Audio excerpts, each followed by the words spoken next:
Picture this. It's Christmas night, 1467, but there are no carols, no warm candlelight, no laughter. There's only screaming. You're standing knee-deep in freezing mud in a small town called Baia, in what we'd now call Romania, and you're watching the King of Hungary run for his life. This isn't some minor noble either. This is Matthias Corvinus, the most powerful monarch in Central Europe, the man who commands the legendary Black Army, the ruler who normally makes entire kingdoms tremble. And right now, he's not leading a charge. He's crawling through snow, bleeding from 3 arrows buried deep in his back, barely conscious as terrified guards haul him away on a stretcher. Around him, the town is turning into a furnace. Wooden walls collapse into flame. Smoke pours through the streets. The air is thick with ash and bodies. Knights are lying dead in piles. Men who never even had time to put their armor on. And the man hunting the king down isn't an invading pagan warlord. It's his own vassal. It's Stephen the Great, the so-called saintly defender of the faith that history textbooks love to celebrate. But the survivors of that Christmas massacre knew something the rest of Europe didn't. Stephen wasn't some gentle hero. He was a tactical psychopath, a man who understood one brutal truth above all else. When you're a small fish in a tank full of sharks, you don't play fair. You tear the tank apart. Before we dive deeper into these forgotten stories of survival and bloodshed, if you enjoy uncovering the hidden truths of history, hit that like button, subscribe for more long-form stories like this, and comment below where you're watching from. I always love seeing how we're all connected, across time zones and continents, by a shared obsession with the past. Now, Matthias Corvinus didn't march into Moldavia expecting a slaughter. He expected surrender. Weeks earlier, he'd brought 40,000 mercenaries across the Carpathians to crush Stephen, an upstart prince who refused to kneel. The Hungarian strategy was simple, brutal, and effective. Burn the villages, starve the peasants, force the smaller Moldavian army into an open field where heavy cavalry could act like a meat grinder. But Stephen refused to play his part. He didn't give Matthias a battle.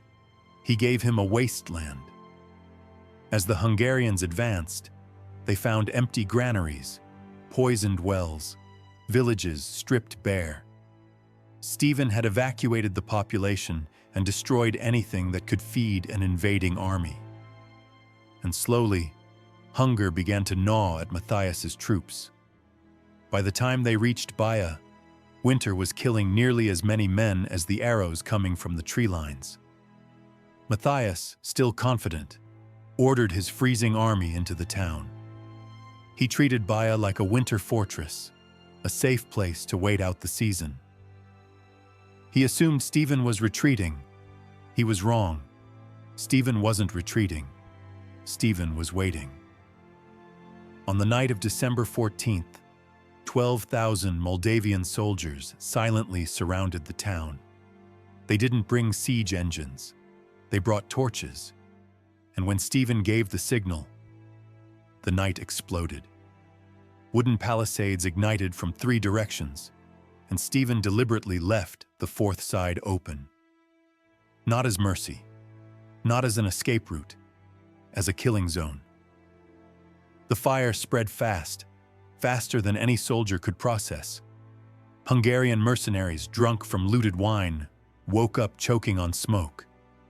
They stumbled into the streets in half-clothes, grabbing swords with shaking hands, only to be butchered by Moldavian infantry waiting in the shadows.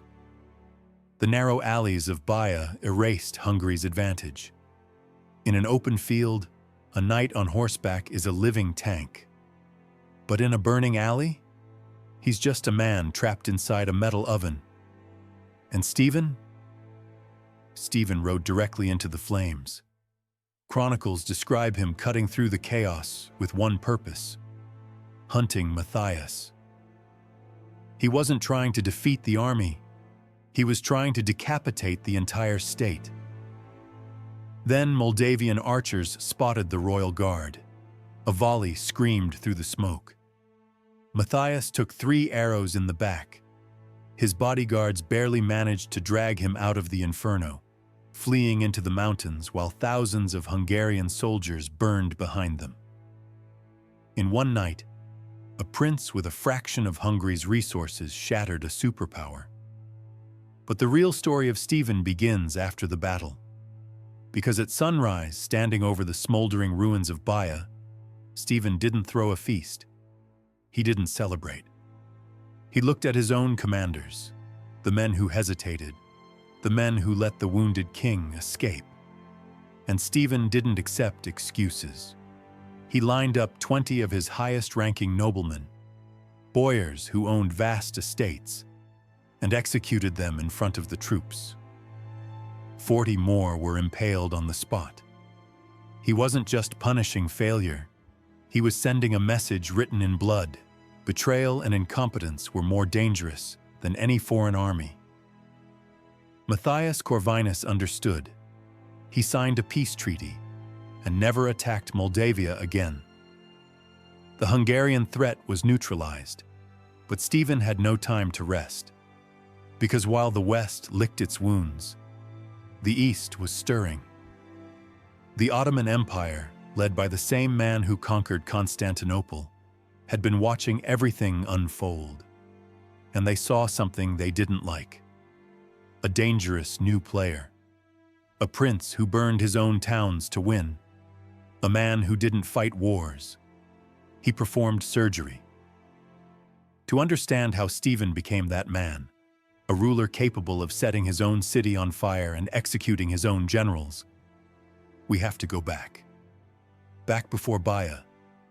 Back to the blood that stained his hands long before he ever wore a crown.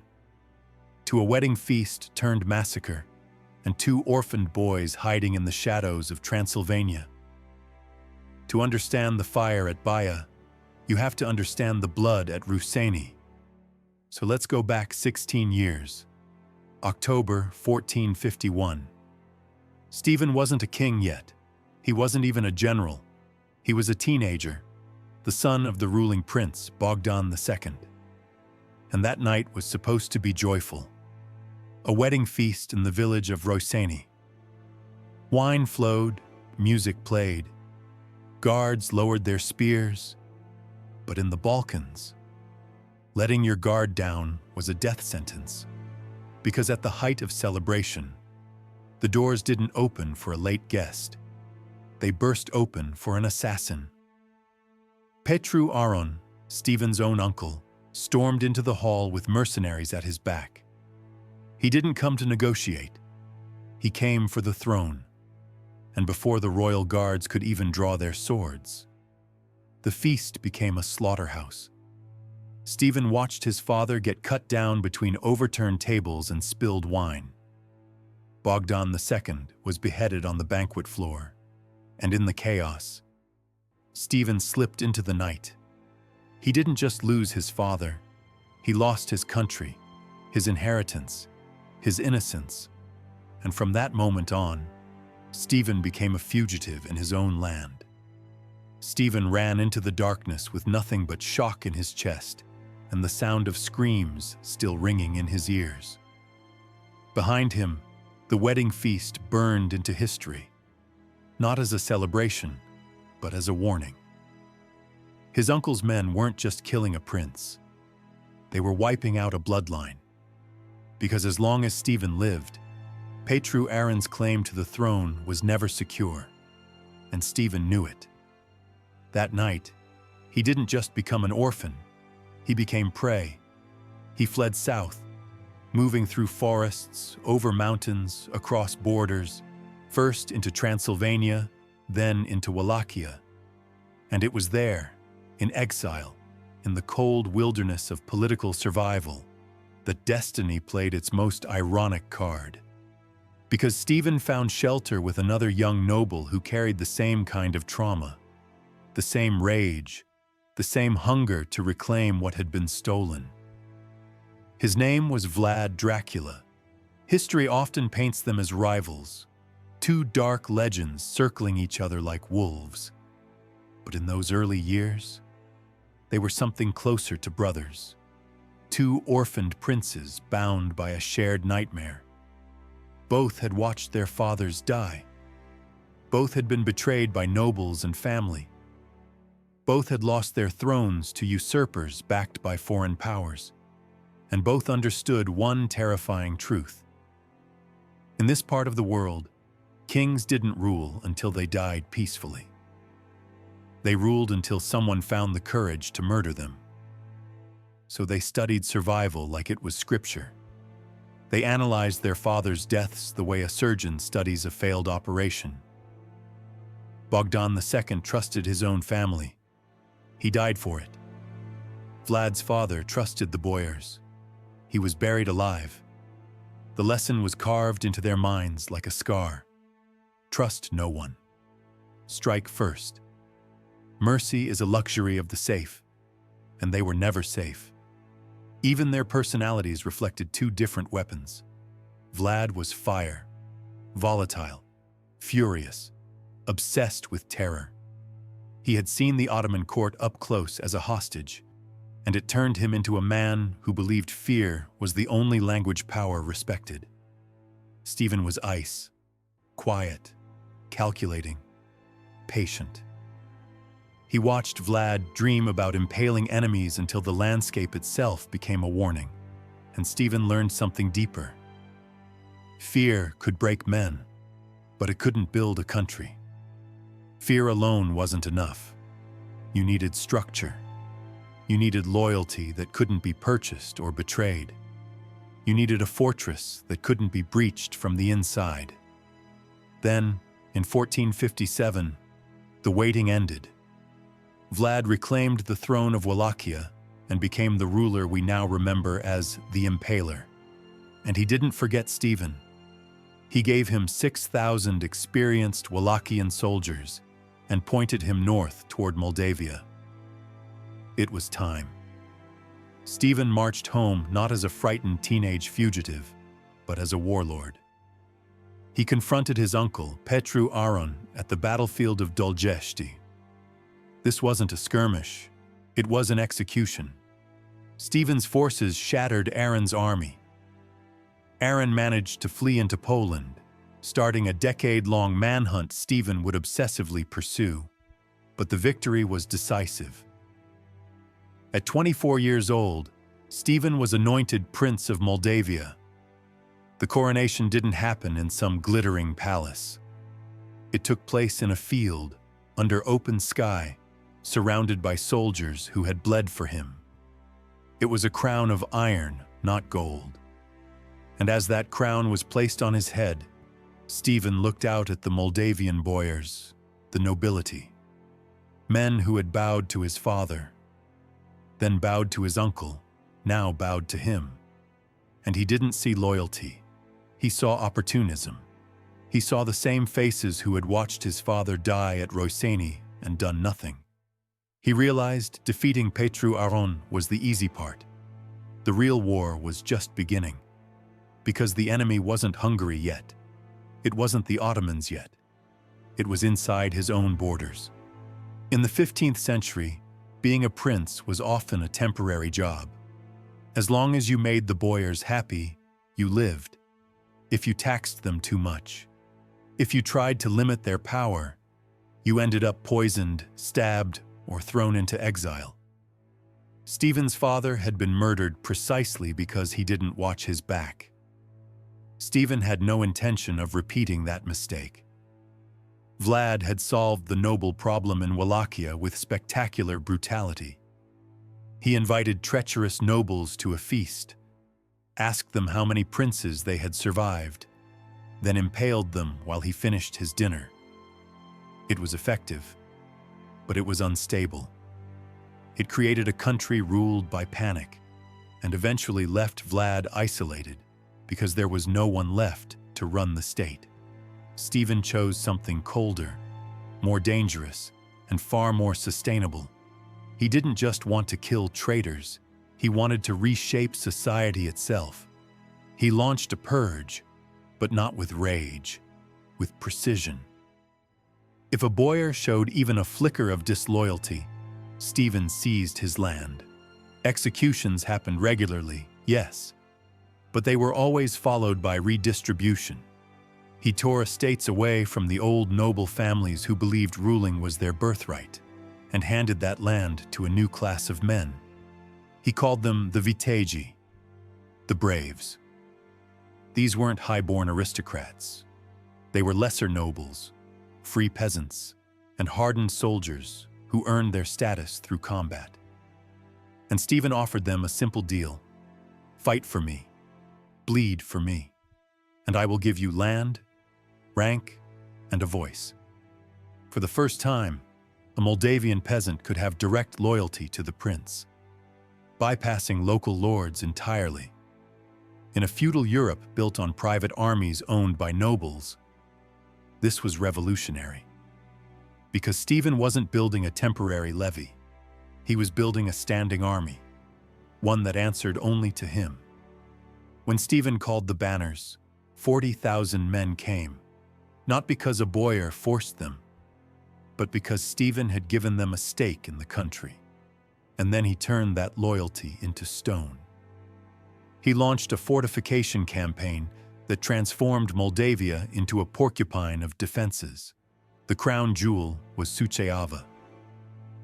Stephen didn't just repair walls, he redesigned the fortress to withstand the new god of war.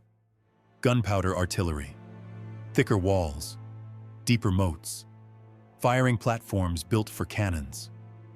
Suceava became the physical embodiment of Stephen himself, unyielding, grim, and permanent. And as he stockpiled the citadel with grain, weapons, and gold, he sent a clear message to every enemy, inside and out. The era of weak Moldavian princes is over, but the old boyar families didn't disappear. They seethed. They wrote secret letters to Hungary, Poland, even the Ottomans, begging someone to remove this tyrant. Stephen already knew, because he built a spy network that seeped into every court in the region. He knew who was whispering treason before they even finished the sentence. By the early 1460s, Stephen had achieved the impossible. Moldavia was stable. He had a loyal army, a full treasury, a secure throne. But in the Balkans, stability is a luxury that never lasts. Because just as Stephen finished securing his own house, the neighborhood started to burn. Down south in Wallachia, his cousin Vlad Dracula was picking a fight he couldn't win. Vlad stopped paying tribute to the Ottoman Sultan and launched his infamous campaign of terror against the Turks. The Ottoman response was inevitable and massive. Stephen watched the storm gathering, and the code of honor said he should ride south, shoulder to shoulder with Vlad, defending Christendom. But Stephen wasn't a knight from a romance story. He was a practitioner of realpolitik. And when the time came to choose between saving his friend and saving his country, Stephen didn't hesitate. He made a decision that still divides historians today. Because instead of riding south to help Vlad, Stephen turned his gaze toward a prize that would shock the Christian world. And that prize was a fortress called Chilia. Chilia sat at the mouth of the Danube like a locked door. And it wasn't just a castle. It was an economic lung. Whoever controlled Chilia controlled trade between the Black Sea and Central Europe. Ships, taxes, wealth, power. For years it had been garrisoned by Hungarians and Wallachians, and Stephen knew something simple.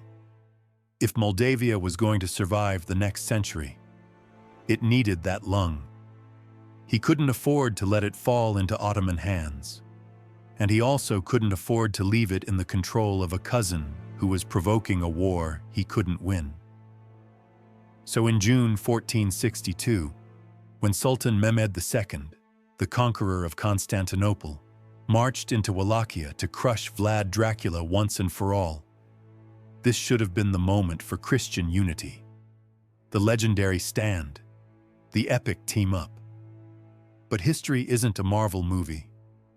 While Vlad launched his famous night attack to assassinate the Sultan, Stephen did something unthinkable. He marched his army to Chilia, not to help Vlad, but to take the fortress from him. It was cold, calculated. A move that looks like betrayal if you're thinking like a friend, and a masterstroke if you're thinking like a ruler. Stephen besieged the fortress for 8 days, bombarding it until the Hungarian and Wallachian defenders finally surrendered. During the fighting, Stephen was shot in the ankle, a wound that never truly healed. It would follow him for the rest of his life like a physical reminder that his surgery always came at a cost. But he took Chilia, and with it, he secured Moldavia's economy and effectively closed the Danube Delta to the Ottoman navy. From a sentimental perspective, it was a knife in Vlad's back. From a strategic perspective, it saved Stephen's state.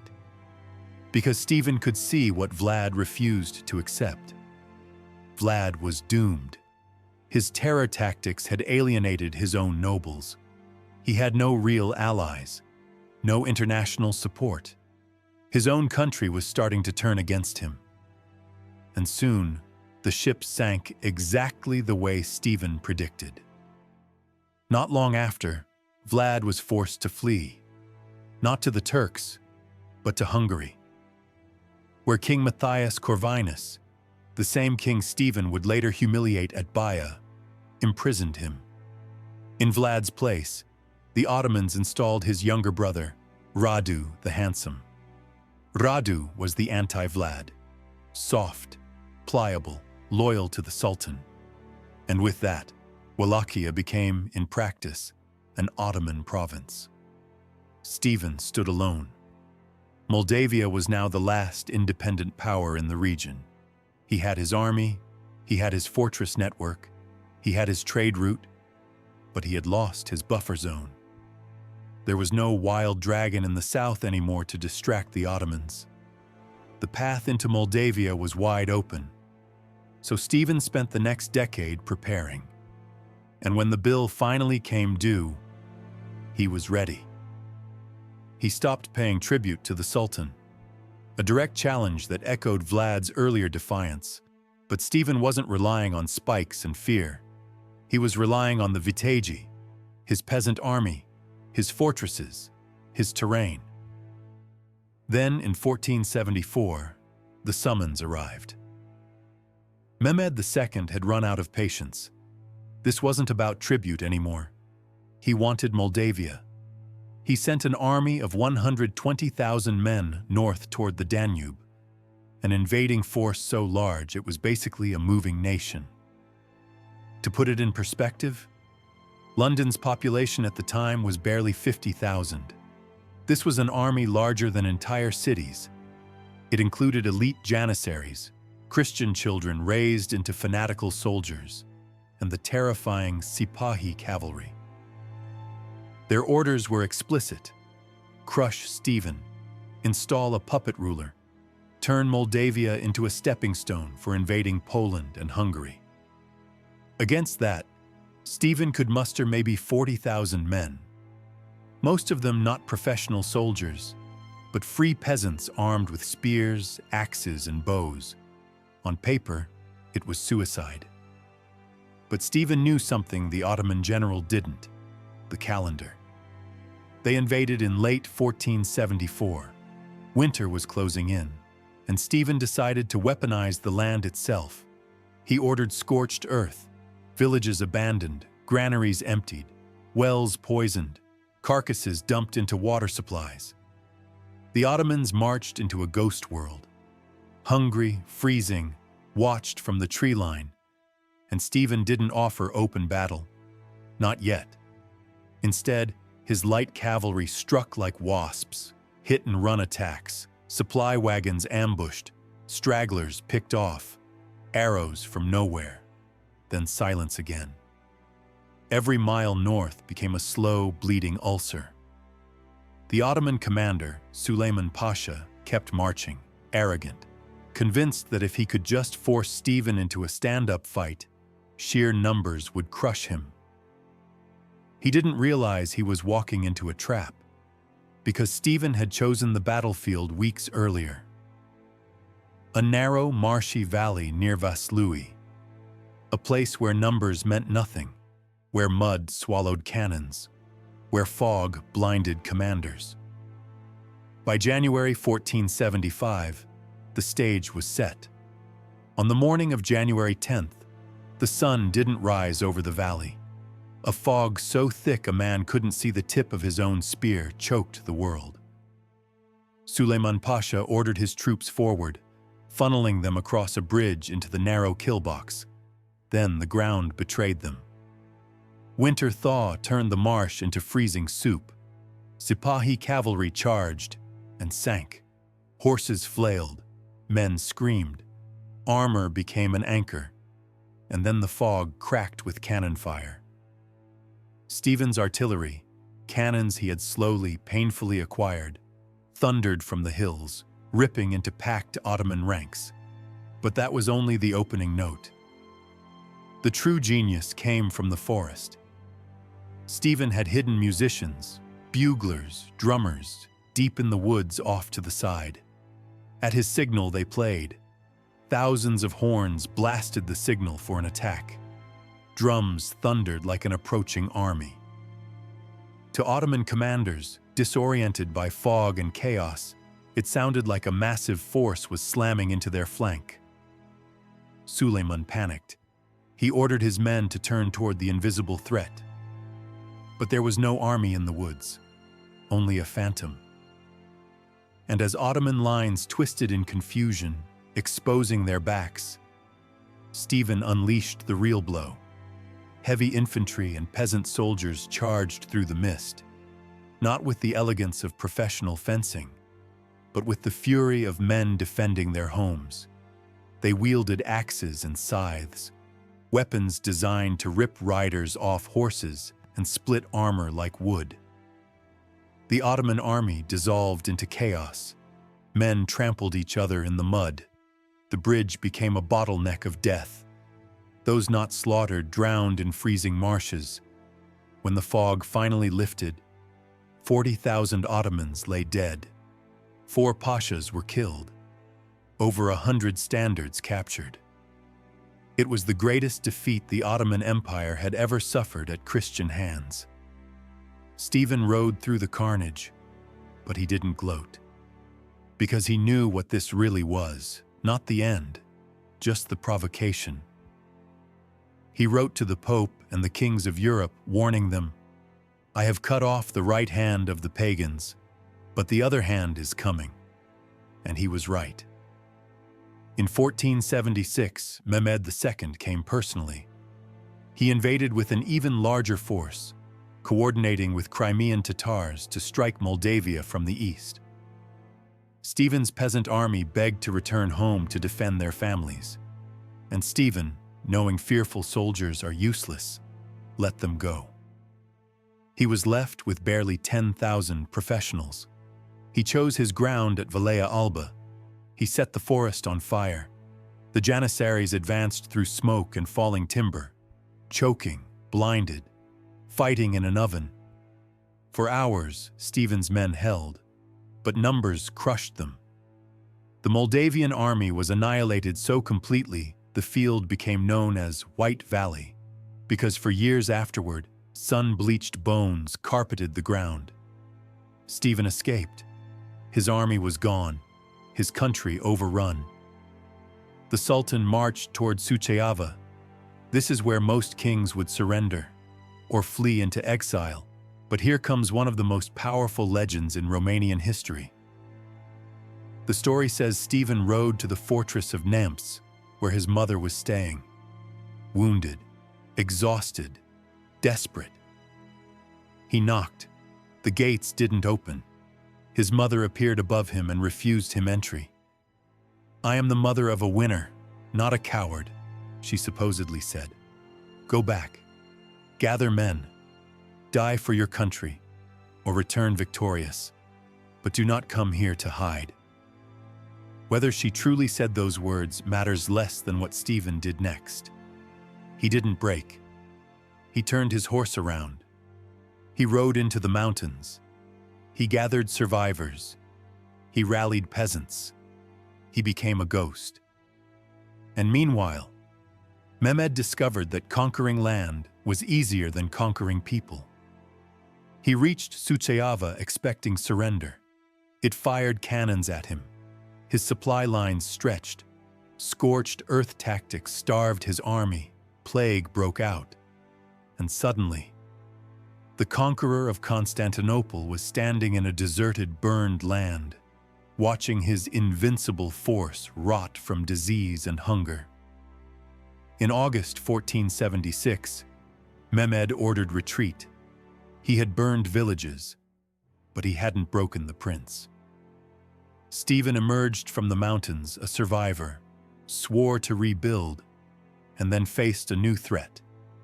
Not from the pagan south, but from Christian Poland. By the 1490s, Stephen was old, gray, limping from that infected ankle wound, and yet still dangerous. In 1497, King John Albert of Poland marched an army into Moldavia, claiming it was a crusade. But instead of marching toward the Turks, they marched straight toward Suceava. The mask slipped. It wasn't a crusade. It was a power grab. John Albert wanted to depose Stephen and install his own brother,